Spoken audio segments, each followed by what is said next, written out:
लोकतंत्र में मैं हूं आपके साथ नेहा दुबे। अखिल भारतीय अखाड़ा परिषद के अध्यक्ष और निरंजनी अखाड़े के सचिव महंत नरेंद्र गिरी ने अपने मठ बागंबरी गद्दी में सोमवार की शाम कथित तौर पर आत्महत्या कर ली। पुलिस के मुताबिक महंत नरेंद्र गिरी ने खुदकुशी की है। बंद कमरे के अंदर उनका शव फंदे से लटका हुआ मिला। पुलिस को एक सुसाइड नोट भी बरामद हुआ, जिसमें शिष्य आनंद गिरी समेत कुछ लोगों की हरकतों से तंग आकर आत्महत्या करने की बात लिखी गई है। सुसाइड नोट में उन्होंने आनंद गिरी हनुमान मंदिर के पुजारी आद्य तिवारी संदीप तिवारी को अपनी मौत के लिए जिम्मेदार बताया है। सुसाइड नोट में महंत नरेंद्र गिरी ने लिखा कि मुझे हरिद्वार से सूचना मिली कि 1-2 दिन में आनंद गिरी मोबाइल के माध्यम से किसी छोटी महिला या लड़की के साथ गलत काम करते हुए मेरा फोटो वायरल कर देगा। मैं महंत नरेंद्र गिरी बदनामी के डर से कहां सफाई देता रहूंगा। मैं जिस सम्मान से जी रहा हूं तो बदनामी में कैसे जी पाऊंगा, इसीलिए आत्महत्या कर रहा हूं। इस मामले में आनंद गिरी को उत्तराखंड पुलिस ने श्यामपुर कांगड़ी में उनके आश्रम से हिरासत में लिया है और मंदिर के मुख्य पुजारी आद्य प्रसाद तिवारी और उनके बेटे संदीप को भी हिरासत में लेकर पूछताछ लगातार जारी है। इस मामले में सपा के एक पूर्व दर्जा प्राप्त मंत्री और एक बीजेपी नेता का नाम भी सामने आ रहा है। इस बीच कई नए खुलासे हो रहे हैं, जिसमें सबसे अहम कड़ी संपत्ति का विवाद भी माना जा रहा है। बताया यह भी जा रहा है कि अपने खास के लिए ही आज ये विषय जो है हमने उठाया है और सवाल ये है कि आखिर कैसे, और इस हत्या है, आत्महत्या है या फिर क्या वजह है कि महंत नरेंद्र गिरी ने ये कदम उठाया है। और आज दरअसल हम अपने खास कार्यक्रम लोकतंत्र में महंत की हत्या या फिर आत्महत्या को लेकर ही यहां पर बातचीत करेंगे, लेकिन उससे पहले आपको ये रिपोर्ट दिखाते हैं।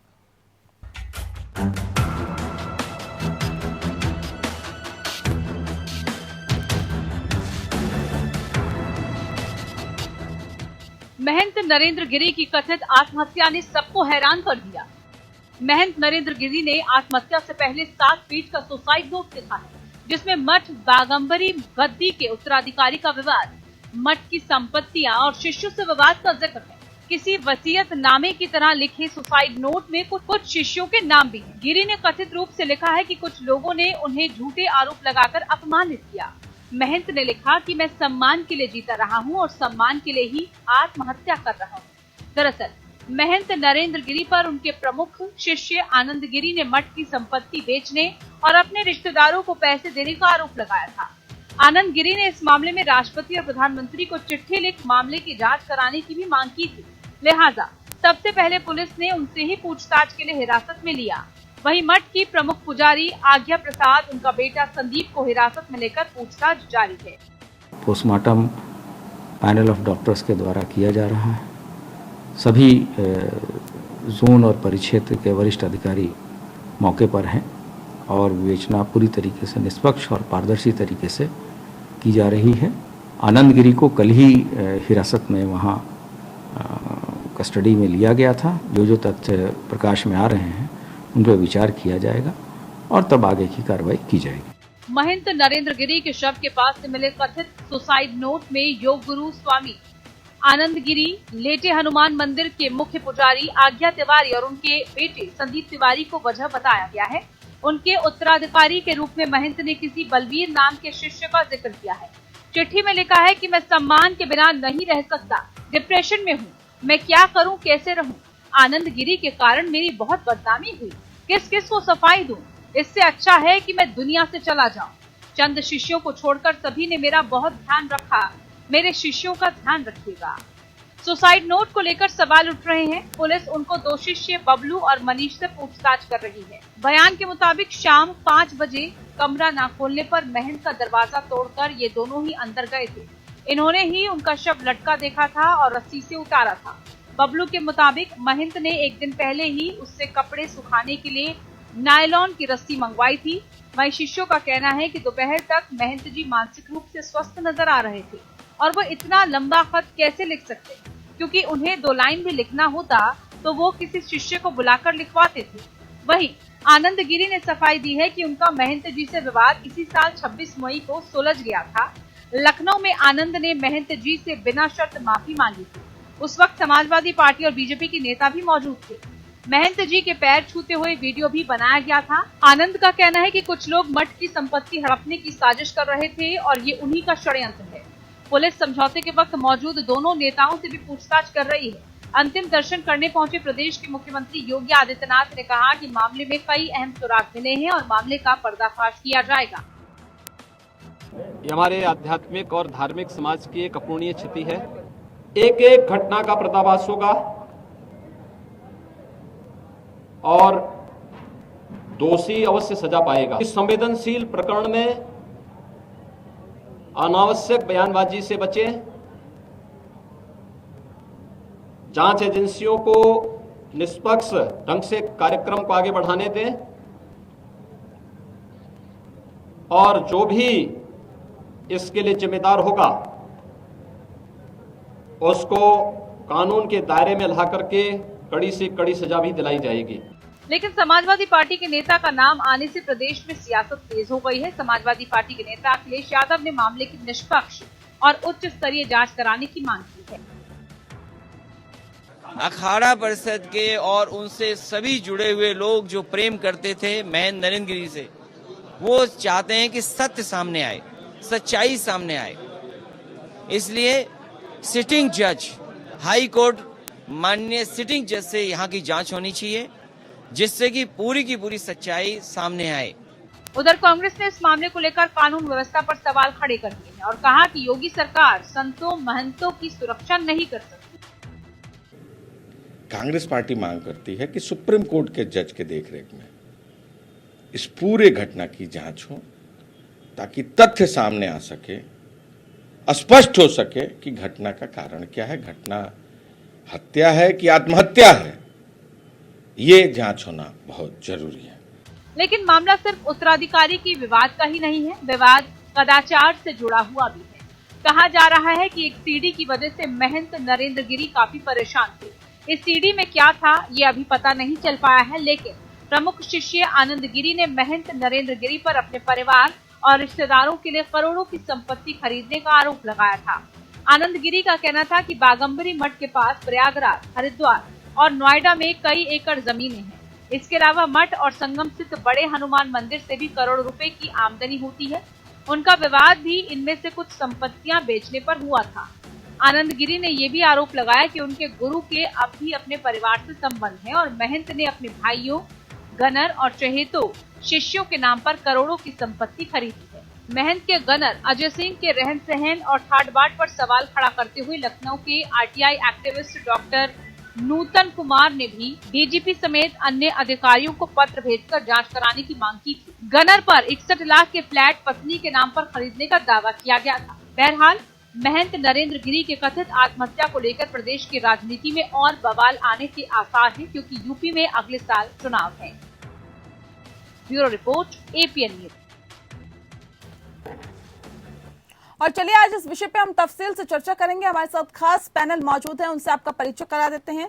इस वक्त हमारे साथ अश्वनी शाही जी हैं, जो कि बीजेपी के स्पोक पर्सन है, उत्तर प्रदेश बीजेपी के स्पोक पर्सन है। बहुत स्वागत है सर आपका।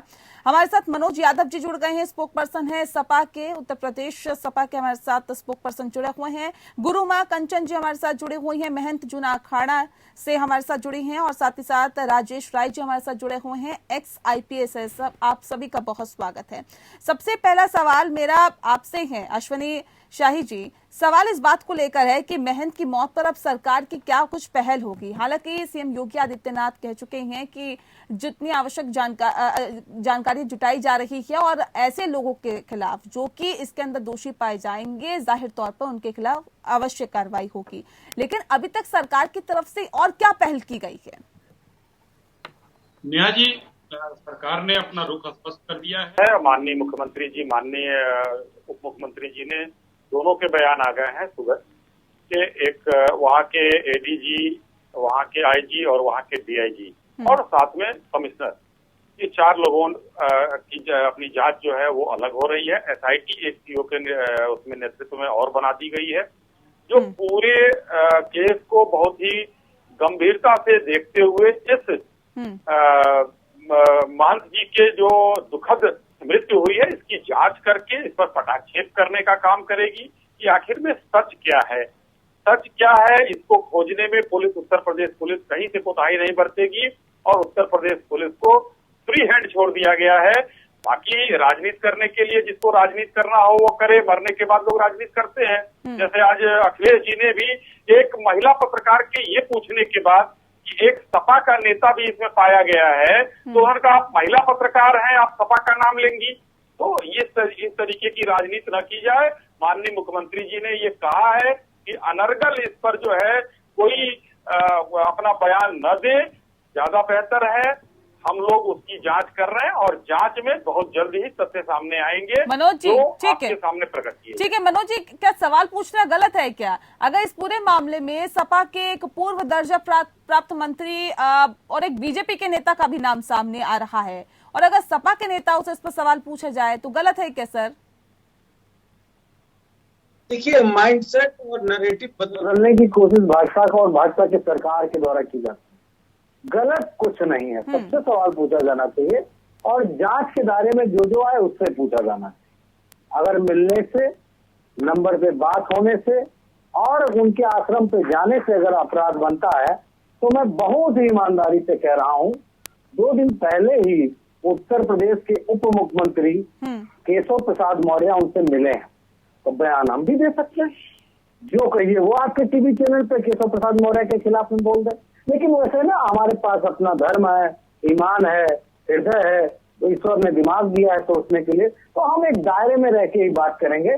दायरा तोड़ने की कोशिश और अपना जो हमारा कसूर है, जो हमारी जिम्मेदारी है, जिसका हमने पहचान नहीं किया, वो हम दूसरे के सर पे मरने का प्रयास बिल्कुल नहीं करेंगे। लेकिन जिनकी जिम्मेदारी जनता ने तय की उनसे सवाल होगा। मैं, मेरी पार्टी, मेरे राष्ट्रीय अध्यक्ष, सभी लोग बहुत आहत हैं, दुखी हैं, चूंकि निश्चित तौर पे वो हमारे नेता को और हमारे पार्टी के तमाम कार्यकर्ताओं को उनका सानिध्य प्राप्त था, बहुत मानते थे।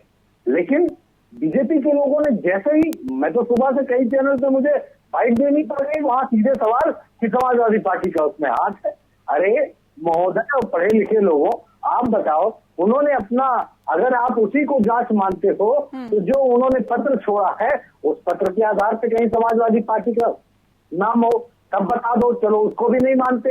जो फोन या कॉल डिटेल या संपर्क में आने की बात है उसमें कहीं हमारा विवाद बता दो कि हमारे वो राज्य मंत्री हैं, अगर उनका वहां पे कोई जमीन का विवाद हो, लेन देन का विवाद हो, जो कुछ भी हो, आप जनता के सामने रखो, तब आरोप लगाओ। वैसे पत्रकारों के मुंह में पानी आ जाता है। आज का दिन कहने का नहीं है, लेकिन वो पत्रकार जो गोदी मीडिया के हैं उनके मुंह में कितना सब्जी से क्या नहीं है। वो हम लोग बचपन में, याद होगा नहीं है जी, जब पेपर देने जाते थे तो जैसे सरल सवाल जो होता था फटाक से हम उसको कर देते थे। तो आज की मीडिया के जो गोदी मीडिया के रूप में तथाकथित है उसको सब विपक्ष दिखता है। विपक्ष के नेता से सवाल पूछ लो। ठीक है अश्विनी जी, जल्दी से जवाब दीजिए, जल्दी से। 1 मिनट बताइए, योगी आदित्यनाथ ने सवाल पूछा था? ठीक है, ठीक है, सुन लेते हैं मनोज जी, फिर लौटूंगे आपके पास। गुरुमा कंचन जी भी हमारे साथ मौजूद हैं, उनसे बात करेंगे। भाजपा के ऊपर या किसी दल के ऊपर किसी ने सवाल नहीं उठाया और हमारे प्रवक्ता ने इतनी सफाई दे डाली, सपा के प्रवक्ता ने, किसी ने सवाल नहीं उठाया। हमने जो कहा वो दूसरी चीज कहा और इन्होंने अपने इतना सफाई दे डाला, इसका मतलब कि कहीं दाल में काला है। हमने ये कहा कि एक वहां सपा के भी नेता का नाम आया, भाजपा का भी नेता का नाम आया, लेकिन उन नेताओं पर नाम नहीं आया। मैंने कहा कि राजनीति नहीं होनी चाहिए, निष्पक्ष जांच हो रही है, उसमें सहयोग होना चाहिए। एक महिला पत्रकार के द्वारा ये पूछे जाने पर कि राष्ट्रीय अध्यक्ष जी आपके सपा के नेता का भी एक यहाँ पर नाम आ रहा है, तो राष्ट्रीय अध्यक्ष जी ने कहा कि आप एक महिला पत्रकार हैं, आप सपा का नाम ले रही हैं, क्यों? ये इस बात को मैंने कहा, मैंने किसी को नहीं कहा। ठीक है, गुरुमा कंचन जी, सवाल इस बात को लेकर है कि अखाड़ों की राजनीति किसी से छिपी नहीं है, सभी को पता है। जमीन हड़पने का, धन हड़पने का आरोप अक्सर लगता आया है। ये जो पूरा मामला सामने आया है, जो प्रकरण सामने आया है, इससे आपका नजरिया क्या है देखने का? षड्यंत्र रची गई है और ये षड्यंत्र बहुत टाइम से रची जा रही थी नरेंद्र गिरी के खिलाफ कि वीडियो वायरल और ये हो जाएगा। मैं कहूंगी, एक अगर आप साधु साधु का मतलब जो तो तूफान हो, आंधी हो, उससे जो फंस गया है वही साधु है। और आप बच्चे वो कर ही नहीं सकते थे, उनके साथ षड्यंत्र हुआ है, उनको मारा गया है सरासर। और ये जो कहा गया है कि लेटर जो सुसाइड लोगों को दिया जा रहा है कि ये सुसाइड नोट है, ये अखाड़े की परंपरा रही है। अखाड़े में संगीन तरीके से आपने कई बार सुना होगा कि मौत हो गई संगीन हालत में, कई संतों की मौत होती है। लेकिन मैं अखाड़ा परिषद से, मैं जुड़े अखाड़े से हूँ, मैं ये अपील करती हूँ कि इस तरह की घटना अगर हमारे संत समाज में होता है तो हमारा जो सनातन धर्म को आहत होती है। और ये टोपी वाले जो बोल रहे हैं अपनी सफाई दे रहे हैं, मैं उनसे ये कहूंगी कि इतनी सफाई ना दे। चोर के दाढ़े में तिनका एनी टाइम पाया जाता है, तो ये इस टाइम में आप राजनीतिक न करें। कौन कितना पानी में सभी जानता है, कितना जब कार सेवा लगेगी, कितने गोलियां चलाएगी, सब जानता है। तो इस टाइम में वो हमारे लिए दुख की घड़ी है। इस टाइम में आप राजनीतिक नहीं कर सकते हैं। ये हमारे यहाँ के एक बहुत बड़े संत यहाँ से चले गए हैं, ये दुख की घड़ी है। ठीक है, गुरुमा कंचन जी भी हमारे साथ जुड़ी हैं और राजेश राय जी भी हमारे साथ बहुत जल्दी जुड़ेंगे। अश्विनी जी, एक बहुत महत्वपूर्ण सवाल इन्होंने उठाया है। ठीक है, ठीक है मैम, मैं लौटूंगी आपके पास, मैं लौटूंगी आपके पास, मैं लौटूंगी आपके पास। अश्विनी जी, सवाल इस बात को लेकर, ठीक है ठीक है, मैं लौटूंगी आपके पास। अश्विनी जी, सवाल इस बात को लेकर है, ना सिर्फ ये कहा जा सकता है कि कांग्रेस भी देखिए इस पर सवाल उठा रही है, गुरुमा कंचन ने भी इस पर सवाल उठाया है। इनका कहना है कि संत अपने आप को कैसे महफूज समझे।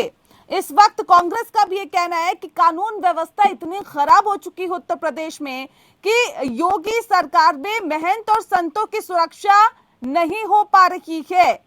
किस तरह से इसे देखते हैं आप लोग? संतों की बात करते हैं, संत आपके साथ होने की बात करते हैं, लेकिन सुरक्षा तो यहाँ पर नहीं हो पा रही है। विपक्षी पार्टी भी इस पर सवाल उठा रही है और यहाँ पर जो हमारे साथ जूना अखाड़े से बैठी हुई है महिला गुरुमा कंचन जी, वो भी कह रही हैं। देखिए, जो कंचन जी कह रही हैं, कंचन जी के कहने में और कांग्रेस के कहने में दोनों में दो फर्क है। कंचन जी कह रही है ये साधु समाज से है, ये अखाड़ों से है। हमारे अखाड़े में ऐसा होता है। मैंने ये भी कहा कि हमारे योगी जी ठीक से काम नहीं कर रहे, वो तो बेहतर काम कर रहे हैं, उन्होंने इतने सारे काम किए हैं, वो मैं कह रही हूँ। लेकिन ये नहीं कह रही हूँ कि हमारी सरकार चरमराई हुई है, हमारे सीएम अच्छे काम नहीं कर रहे, वो बेहतर काम कर रहे हैं। इनके हाथ में तो गुंडा राज था, हर हम लोग सुरक्षित करते हैं। उस टाइम में आप मुसलमान से हो गया आपकी बात, आप कंचन जी आपकी बात समझ में आ गई जनता को। योगी जी के राज्य में ऐसा हो रहा है। ठीक है कंचन जी, सुन लीजिए अब। ठीक है अश्विनी जी, मैंने ये कहा कंचन जी के कहने का और कांग्रेस के कहने का, दोनों के कहने का अर्थ अलग अलग है। कांग्रेस राजनीतिक रूप से एक हमारी विरोधी पार्टी है, वो आरोप लगाएगी। कंचन जी एक धार्मिक है, एक अखाड़े से आती हैं और उस धर्म की चीजों को लेकर इन्होंने जो कहना था ये दिल से कह रही हैं, कांग्रेस दिमाग से कह रही है। तो कांग्रेस को जवाब मैं दे दूं। आज उनके लल्लू जी का मैं सुन रहा था, तो मैंने ये कहा कि पालघर में क्या हुआ था, उन लोगों ने वहां संतों की क्यों नहीं हिफाजत कर ली? पालघर में जो विचित्र घटना हुई थी, उस घटना के जिम्मेदार कौन थे? आज जो ये घटना हुई है, मैं मानता हूँ घटना हुई है, एक हमारे बीच में जो सनातन का नुकसान हुआ है, आज उसमें कोई हम गुरेज नहीं है कि हम उसको नहीं देखेंगे। सनातन का नुकसान हुआ है आज, लेकिन आज की जो घटना है उस घटना की जांच तो होने दीजिए। प्रथम दृष्टिया आज जो सीधा सीधा लग रहा है कि उन्होंने आत्महत्या किया है। अब आत्महत्या के कारणों का पता लगा रही है पुलिस की, क्यों आत्महत्या किया है, क्या विवाद था। तो पुलिस को अभी एक दिन भी 24 घंटे भी नहीं हुए हैं, 24 घंटे के अंदर सारी चीजें हो गई हैं। पोस्टमार्टम रिपोर्ट हमको लग रहा है आज आ गई होगी और कल से उस पर काम मतलब आज सवेरे से काम चालू है। माननीय मुख्यमंत्री जी सवेरे पहुंच गए, डिप्टी सीएम साहब और भोर में ही पहुंच गए थे वहां। इन लोगों ने प्रशासन को वहां पर सचेत करने का काम किया है कि कोई कोताही नहीं बरती जाएगी। और जांच में आज मैं आश्वस्त करता हूं और कंचन जी मैं आपको भी आश्वस्त करता हूं कि उत्तर प्रदेश पुलिस सक्षम है जांच करने के लिए और जल्द ही आपके सामने रिजल्ट आएगा। कंचन जी जो है हम संत समाज के साथ ही है और योगी जी के ही साथ है, क्योंकि हम इनके राज में ठीक है चलिए मनोज जी, सवाल इस बात को लेकर है, अभी आपने कंचन जी को सुना होगा, वो कह रही हैं कि हालांकि भले ही ये आरोप लग रहे हो कि संत समाज बीजेपी के राज में, एक योगी के राज में ही अपने आप को सुरक्षित महसूस नहीं कर रहा, लेकिन इससे पहले भी तो हालात बहुत बेहतर नहीं थे। यही कहना है कंचन जी का कि उस वक्त वो गुंडा राज था, कम से कम इस वक्त बेहतर हालात हैं, पहले से बेहतर है। देखिए, अगर पहले से बेहतर है तो संत समाज खुश होगा, और अगर खुश है तो फिर हमें तो किसी बात पे आवाज उठाने की जरूरत ही नहीं है। हम ये नहीं कहते हैं, हम ये कह रहे हैं कि अगर मौजूदा सरकार को ये लगता है और ये सरकार कहना चाहती है कि विपक्ष की सरकार दूसरे थे, ये कौन बीच में कौन बोल रहा है? कंचन जी सुन लेते हैं, कंचन जी सुन लेते हैं, फिर आएंगे आपके पास, आपको मौका देंगे। मनोज जी को सुनिए अभी जी। मैं सिर्फ इतनी बात कहना चाहता हूँ, आदरणीय राजचंद्र जी ने सिर्फ एक बात कही जो न्यायप्रिय बात है, सभी को अच्छी लगेगी, चाहे कोई साधु संत हो या पूरा विपक्ष हो या आम जनता हो। उन्होंने कहा कि इस जांच को, क्योंकि ये बड़ी बात है कि आखिर एक इतने बड़े अखाड़ा परिषद के अध्यक्ष जो लोगों को जीवन और ज्ञान का दर्शन देते, जिन लोगों को जीवन कैसे पद्धति को जीना उसका दर्शन देते हैं, तो वो कैसे किसी बात को लेकर इतना विवश हो जाते हैं कि फांसी लगाने पे उनको विवश होना पड़ता है। इस बात की जांच उत्तर प्रदेश में हाई कोर्ट के सिटिंग जज से जांच कराने की बात राष्ट्रपति जी ने कही, और बहुत सिंपल सी बात उसमें तो जो अभी सरकार की तरफ से कार्य किया गया, SIT बनाती गई है, क्या विपक्ष उससे संतुष्ट है? क्या मैं कह रहा हूँ, सत्ता से अलग अगर बात जांच की होगी तो हम भी सवाल सत्ता पे नहीं उठा पाएंगे। अगर सिटिंग जज से जांच कराई जाएगी तो दूध का दूध पानी का पानी। अगर समाजवादी पार्टी का कोई व्यक्ति फंस रहा है तो वो फंसेगा, बीजेपी का फंस रहा है तो वो फंसेगा। हम तो आरोप नहीं लगा पाएंगे ना कि सरकार पे, कि सरकार ने अपने हिसाब से किसी को बचा लिया होगा। इसलिए हमने कही और न्यायप्रिय बात कही, कोई ऐसी बात नहीं कही। लेकिन फिलहाल राजनीति जिसको करना है करे। हम आज के न्यायप्रिय बात होनी भी चाहिए सर, और ये वाकई बहुत अच्छी बात है अगर आप लोग न्यायप्रिय बात करते हैं और अपनी पार्टी में बिल्कुल ट्रांसपेरेंसी रखते हैं, ये बहुत अच्छी बात है। लेकिन सवाल इस बात को लेकर है कि अगर सपा नेता का भी सर नाम सामने आता है तो क्या सपा अध्यक्ष के जरिए उस सपा नेता से सफाई मांगी गई कि भाई आपका नाम सामने आ रहा है? क्या कुछ रहा इस दौरान आप लोगों के साथ? देखिए, उन्होंने उस पर कहा कि आप जो उनको महिला को जवाब दिया, वो जवाब मैं भी सुबह से कई चैनल पे दे चुका हूँ कि आपको समाजवादी पार्टी की तुरंत नजर आ जाती है। लेकिन उन्होंने उसके बाद कहा कि आप उसकी जांच करा लीजिए, और ये बात एक बहुत न्यायप्रिय बात है। नेहा जी, मेरी बात को समझने की कोशिश, जब सिटिंग हाई कोर्ट के जज से जांच होगी तो उसमें कोई नहीं बचेगा, जो भी दोषी होगा वो निपट जाएगा। वो कोई हाईकोर्ट हमारे अधीन नहीं है और न सत्ता के अधीन है, ये बात हम कहना चाह रहे हैं। और लेकिन अगर उसका दूसरा अर्थ निकाला जा रहा है तो मैं माफी चाहूंगा, उसके लिए मैं कुछ कह नहीं सकता, क्योंकि लोगों का माइंडसेट अब विपक्ष की तरफ सवाल ज्यादा आते हैं, चाहे वो संत समाज ही क्यों ना हो, चाहे पत्रकार ही क्यों ना हो, कोई राजनीतिक विश्लेषक ही क्यों ना हो, वो सरकार से और मुख्यमंत्री से सवाल पूछने से सबसे सवाल पूछेंगे सर, बेफिक्र रहिए, सबसे सवाल पूछेंगे। एक तरफा इसको नहीं लेके जाना है डिबेट को, सबको सबसे सवाल पूछेंगे। सूर्य प्रकाश शुक्ला जी हमारे साथ जुड़ गए हैं, पूर्व IPS है। सूर्य प्रकाश जी, बहुत स्वागत है आपका। ठीक है कंचन जी मैं लौटती हूँ आपके पास। उसके लिए संज्ञान दी जाती है, ऐसा वाली सरकार नहीं है। ठीक है, मैं लौटती हूँ आपके पास कंचन जी। सूर्य प्रकाश जी, सवाल इस बात को लेकर है, नरेंद्र गिरी का जो पूरा मामला सामने आया है, महंत नरेंद्र गिरी का, सर इसे कैसे आप देखते हैं? प्राथमिकी तौर पर ये मामला कैसा लग रहा है आपको? ये आत्महत्या का मामला लग रहा है या फिर हत्या का लग रहा है? किस तरह से आप इसे देख पा रहे हैं फिलहाल? जिन परिस्थितियों में महंत नरेंद्र गिरी जी की मृत्यु की ये घटना हुई है, वो बहुत ही चिंताजनक है, बहुत ही कष्टकारक है, क्योंकि वो अखाड़ा परिषद के महंत थे। तमाम लोगों की धार्मिक भावना और आध्यात्मिक श्रद्धा जुड़ी हुई है, और लेटे हुए हनुमान जी का मंदिर न केवल प्रयागराज का बल्कि पूरे उत्तर भारत, दक्षिण भारत तक के तमाम तीर्थ यात्री सब वहां आकर दर्शन करते हैं और अपनी मनौती मानकर अभीष्ट भी पाते रहे हैं।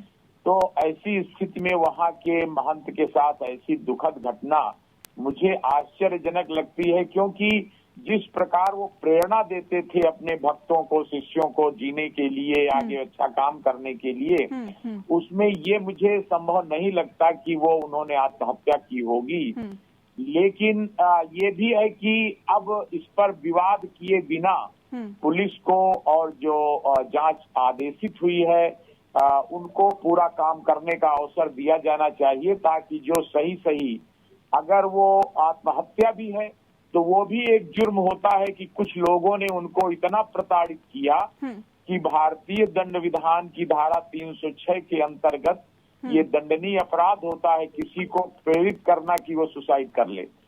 और अगर मर्डर करके उनको धोखा दे के टांग दिया गया पंखे से, तो ये 302 का अपराध, षड्यंत्र का अपराध, धारा 201 जो छिपा कर और षड्यंत्र करके 120B भारतीय दंड विधान का जुर्म बनेगा। तो जो भी हो, चाहे वो 306 है चाहे 302 है, ये इसकी अच्छी तरह जांच जल्दी से होनी चाहिए, क्योंकि अच्छी तरह जांच होनी चाहिए। ठीक है, सूर्य प्रकाश शुक्ला जी बने रहिए हमारे साथ। महंत जूना अखाड़ा से हमारे साथ कंचन जी जुड़ी हुई हैं। कंचन जी, सवाल इस बात को लेकर है, मठ मंदिरों की बात करें तो वहां पर राजनीति बहुत ज्यादा होती है, अपने चरम पर होती है, और बताया यह भी जा रहा है कि महंत नरेंद्र गिरी और आनंद गिरी के बीच अभी हाल ही में समझौता हुआ था और आनंद गिरी को मठ से बेदखल भी कर दिया गया था। काफी वक्त से ये विवाद चल रहा था। बताया ये भी जा रहा है कि कुछ वक्त बाद, जैसा कि सुसाइड नोट में लिखा है कि कुछ वक्त बाद वो एक फोटो भी सार्वजनिक करने वाले थे, ये भी एक कहीं ना कहीं डर था और जिस वजह से उन्होंने आत्महत्या जैसे बड़ा कदम उठाया है। ये सवाल इस बात को लेकर है कि इतनी राजनीति क्या वाकई मठों में होती है? अगर होती है तो क्या इसकी वजह महज एक धन, जमीन, यही एक मुख्य वजह होती है क्या? देखिए, कहते हैं कि पुत्र कुपुत्र निकल जाए तो पूरे कुल को दाग लगा देता है। तो उसी प्रकार अगर कोई शिष्य अपने गुरु का, बोलते ना, गुरु का अपमान करता है, गुरु के साथ अपनी, बोलते ना, जायदाद के लिए लड़ता है, ये कलयुग है, कल मल हल तल। तो ये जो है कलयुग है, कलयुग का प्रभाव आनंद गिरी के ऊपर रहा है। आनंद गिरी जी जो है एक वो भी अपना फेसबुक पेज बना रखे हैं, सपोर्ट आनंद गिरी करके, और हमें भी कभी संपर्क किया था कि हमें इनसे न्याय दिलवाइए, तो हमने उसको साफ स्पष्ट कर दिया था कि गुरु होते हैं, गुरु वो होते हैं कि वाला गुरु होता है, आप गुरु से डर न करें। लेकिन वो अपनी इतने धन की इसमें और उस मत कि इतने उनको नशा करी थी दौलत की कि वो किसी चीज को सहन नहीं कर पाए थे। बार बार उनको प्रताड़ित किया, उनको धमकी, या खुद ये कहते थे कि हमें मारने की धमकी दी जा रही है, हमें मरवा देंगे, बहुत सारे लोगों को मरवाया है, मतलब आरोप प्रत्यारोप को लगाते रहे। लेकिन इसमें मैं जहाँ तक नरेंद्र गिरी जी को जानती हूँ, बहुत अच्छे संत थे, कभी हम बहुत बार सुबह में उनसे मिलते थे, वो प्रेरणा का स्रोत थे, वो प्रेरणा देते थे। किसी को बोलते ना, जैसे किसी का मनोबल टूट जाता था तो उन्हें मनोबल बहुत अच्छी तरीके से सिखाते थे। हमारा कार्य नहीं है संस्था, हमारा कार्य है कि मजबूती से काम करने का, मजबूती से लोगों को मार्गदर्शन करने का। लेकिन वो आत्म कर सकते हैं, ये डाइजेस्ट करने वाली बात नहीं है। ठीक है अश्विनी शाही जी, अभी भी यही कहा जा रहा है कि वो आत्महत्या कैसे कर सकते हैं, क्योंकि ये भी बीच में बात निकल के सामने आई थी कि वो अगर कुछ लिखना चाहते थे तो वो अपने शिष्य को बुलाते थे, उनसे 2 लाइन में अगर लिखवाना चाहते थे तो उनसे लिखवाते थे। क्या वो इतना लंबा चौड़ा पत्र लिख सकते हैं, खत लिख सकते हैं, सुसाइड नोट लिख सकते हैं? ये भी कहीं ना कहीं एक अहम सवाल यहाँ पर खड़ा होता है। तो अभी ठीक है कंचन जी, मैं लौटूंगी आपके पास। ठीक है मैम, मैं लौटूंगी आपके पास, आपको फिर मौका दूंगी बोलने। ठीक है, बात बताना चाहता हूँ एंकर जी, मैं कुछ और बात जोड़ना चाहता हूँ, अगर आपकी अनुमति हो तो बताइए। जी सूर्य प्रकाश जी बताइए। जी, ये कहना चाहता हूँ कि इस प्रकार की घटनाएं भविष्य में न हो, ये बहुत आवश्यक है कि इस ओर ध्यान दिया जाए कि जितने भी मठ और जितने भी मंदिर, जितने भी धार्मिक स्थान केंद्र हैं, इनमें इस प्रकार की जमीनों के विवाद, कब्जेदारी के विवाद न पैदा हों, इसके लिए एक ये जो जांच कमेटी बनी है, इसी को ये अधिकार दिया जाना चाहिए कि वो सुझाव दे सरकार को कि क्या कदम उठाए जाएं कि भविष्य में इस प्रकार की जमीन, दुकान, मकान, इस प्रकार के विवाद हमारे धार्मिक स्थानों में न हो, और ऐसी व्यवस्था, ऐसी कमेटी सिस्टम, ऐसी पारदर्शिता रखी जाए जिसमें ये भक्तों की, करोड़ों लोगों की धार्मिक आस्था को इस तरह से आहत न होना पड़े। बिल्कुल, उनको ठेस ना पहुंचे इस वक्त। और ऐसे वजह कई सामने आ चुकी है कि आज हमारे साथ मौजूद है अश्वनी जी। आपसे मैं समझना चाहूंगी जिस बात का जिक्र अभी सूर्य प्रकाश शुक्ला जी कर रहे थे कि मठ मंदिरों में अगर इस तरह से विवाद होता है संपत्ति को लेकर, जमीन को लेकर, धन को लेकर, तो क्या नहीं लगता कि इस ओर भी सरकार को कदम उठाने की जरूरत है, हस्तक्षेप करने की जरूरत है ताकि इस तरह के मामलों पर कम से कम रोक लग सके? जी नेहा जी, बढ़िया उन्होंने सुझाव दिया और कमेटी उसके लिए बनी हुई है जो उस पर निगरानी करती है। लेकिन ये भी सच है कि वो कमेटी बहुत गंभीर नहीं है अपने कामों को लेकर, ये सच्चाई है, उसमें कहीं हमको गुरेज नहीं है कहने में। मगर ये है, देखिए आज जो ये हुई है, इनकी हत्या हुई है, इन्होंने आत्महत्या किया है। कोई साधु अगर वो हत्या हो, आत्महत्या हो, तो सिर्फ साधु ही नहीं मरता, क्योंकि वो एक साधु ही होता है, एक संत ही होता है जो समाज के लिए जीता है और वो अपने लिए नहीं जीता है। इसलिए हमको इस पर राजनीति से ऊपर उठना चाहिए, राजनीति नहीं करनी चाहिए। उत्तर प्रदेश की सरकार इस समय मजबूत हाथों में है और संजोग से एक योगी के हाथ में है, तो और भी जिम्मेदारी बढ़ जाती है योगी जी की कि इसकी जांच और निष्पक्ष कराएं, और वो जरूर कराएंगे क्योंकि उन्होंने इस चीज को बहुत गंभीरता से लिया है। राजनीति नहीं करनी चाहिए कि राजनीति नहीं करनी चाहिए सर, और जाहिर तौर पर इस पे आगे भी इस तरह के मामले ना आए, इसके लिए भी सोचना चाहिए। नेहा जी, बनारस में 2015 में स्वामी स्वरूपानंद सरस्वती को किस तरीके से अखिलेश जी ने लाठियों से पिटवाया, वो भी आदमी को ध्यान रखना चाहिए कि ये एक वहां है और आज ये मांग की जा रही है, गलत है। संत और सनातन के साथ खिलवाड़ करने वाला व्यक्ति हमेशा, देखिए, उसको निष्पक्ष होना चाहिए। किसी भी धार्मिक मुद्दे में राजनीति कभी भी नहीं करनी चाहिए। मैं उस मुद्दे को नहीं उठाना चाह रहा था, लेकिन ये आज जो है सवेरे जाकर उनके मृत्यु पर, उनके आत्महत्या पर, उनकी दुखद मृत्यु पर संवेदना जताने के बजाय आज जो है अपने उत्तर प्रदेश पुलिस के ऊपर इन्होंने सवाल उठाया, सरकार पर सवाल उठाया, राजनीति किए।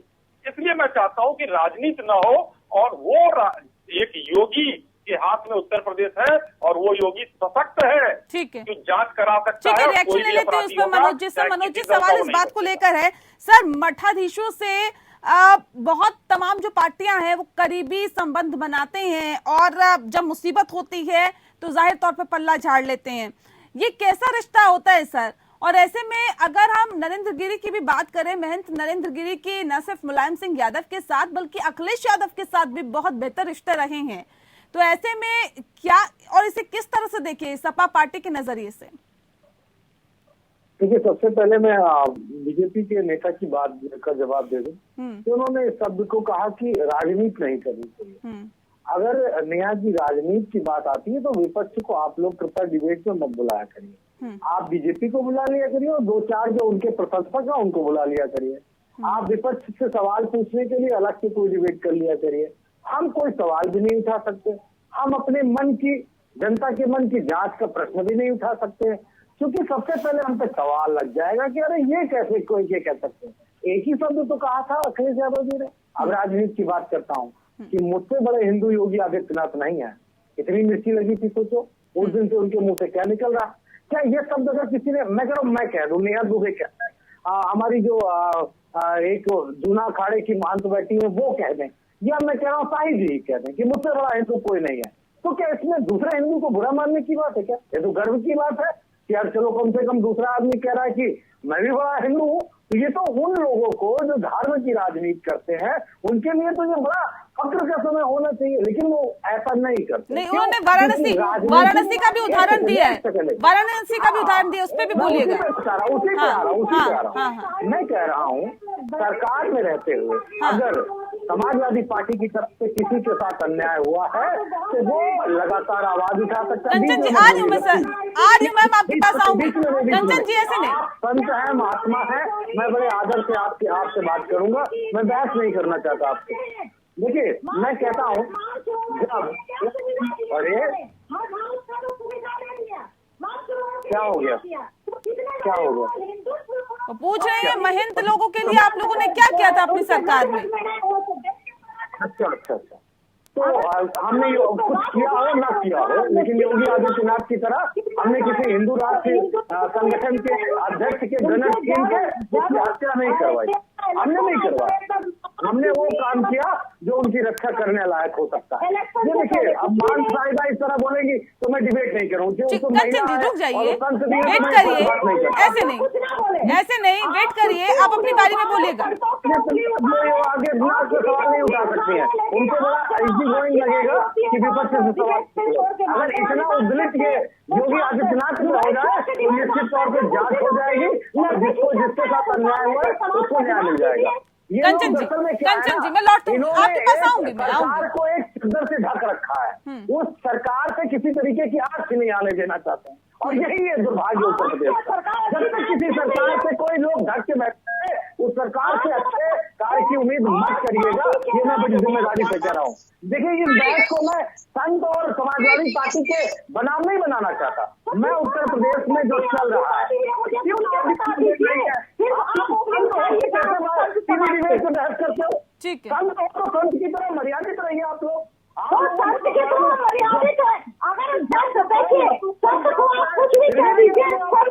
ठीक है कंचन जी इंतजार करिए। मनोज यादव जी, क्या ये संत समाज का गुस्सा है क्या समाजवादी पार्टी के लिए? मैं इंटरेक्ट नहीं करना चाहूंगा नया जी, क्योंकि मुझसे बड़ा हिंदू इस डिबेट में कोई नहीं बैठा है। अगर होता तो वो संयमित रह के बात करता, मैं फिर कह दे रहा हूँ। अब राजनीति आ जाओ कर लो, मुझसे बड़ा हिंदू कोई नहीं और ना धर्म का जानकार मुझसे बड़ा कोई बैठा है, क्योंकि मैं जानता हूँ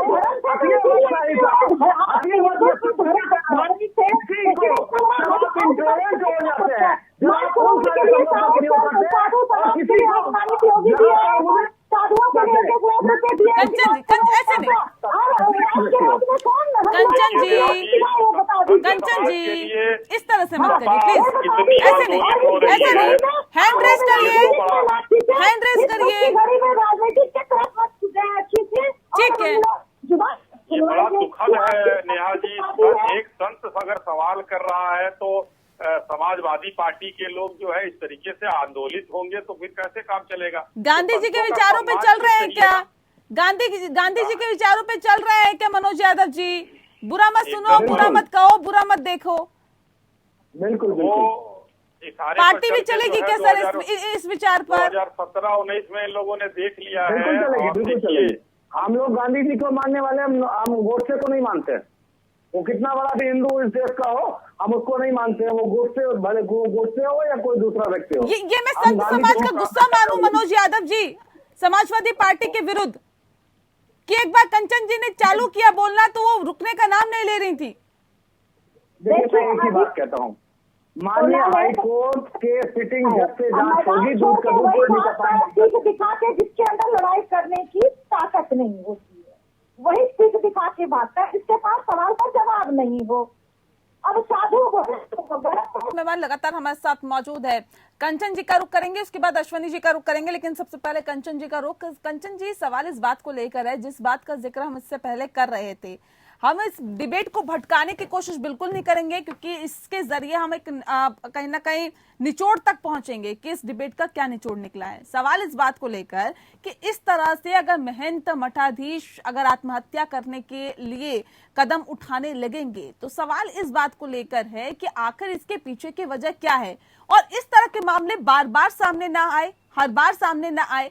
क्या सरकार को इस तरह के जो मठाधीश है या फिर जो धन है, संपत्ति है, जमीन है, उसमें सरकार का हस्तक्षेप जरूरी हो जाता है क्या?